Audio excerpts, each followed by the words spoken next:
essere pragmatici, se non vinci non puoi pensare di recuperare le condizioni di classifica che ti permettono di stare in corsa. Un Cagliari che ancora una volta fallisce l'obiettivo della vittoria. Dobbiamo riconoscere che è stato un Cagliari combattivo, che ha lottato su ogni pallone, che ha pagato carissimo l'errore di Cragno e che si è rimesso in corsa grazie alla solita prodezza di João Pedro. I due aspetti di questo Cagliari: da una parte è l'attaccante che ti fa tantissimi gol, più del 50% di quelli totali della squadra, dall'altra il portiere insicuro, stavolta il portiere insicuro, ma comunque un settore difensivo che ogni tanto ti concede qualcosa e non ti permette di vincere. E non vincendo tu non puoi venire fuori da questa situazione, anche se, ripeto, dal punto di vista caratteriale si è visto il tentativo di reagire da parte dei calciatori, ma non è arrivata la vittoria, e questo alla fine è il dato più importante di questo match. Con Mazzarri in panchina che continua a sperare che qualcosa si risolva, forse perché se si risolvesse diventerebbe anche lui adeguato, in questo momento poco adeguato, ma fin dall'inizio, lo dobbiamo dire, con la sua mimica, con il suo scoraggiare i giocatori, con la sua gestualità, con la comunicazione non corporea che non incoraggia certo la propria squadra.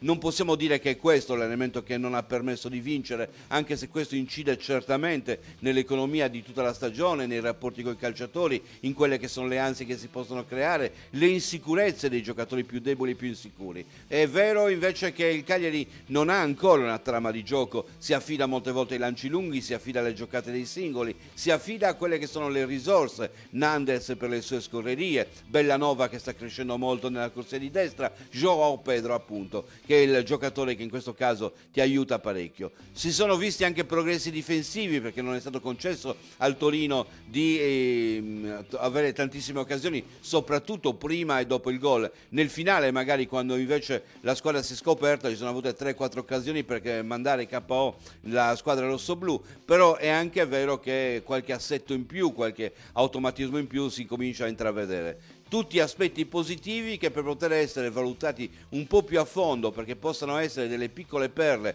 da sottolineare, devono avere una componente. Scusate se ritorno là, bisogna vincere qualche partita. Se non vinci qualche partita rimani sempre nelle zone basse e con i 3 punti, lo abbiamo detto miliardi di volte, ogni pareggio è una mezza sconfitta. È vero che non sono salite neanche le altre, è vero che si è rosicchiato un ulteriore punto su moltissime concorrenti, però poi la prossima è una partita in trasferta, è una partita contro l'Inter, è una partita difficilissima, è una partita in cui potresti rendere alle avversarie quel punto che hai rosicchiato oggi. Ecco perché il successo che soprattutto in casa tu devi ottenere, è necessario, e purtroppo da qui alla fine del girone d'andata sono rimaste poche occasioni: la trasferta con l'Inter, la partita interna con l'Udinese e poi la trasferta sul campo della Juventus.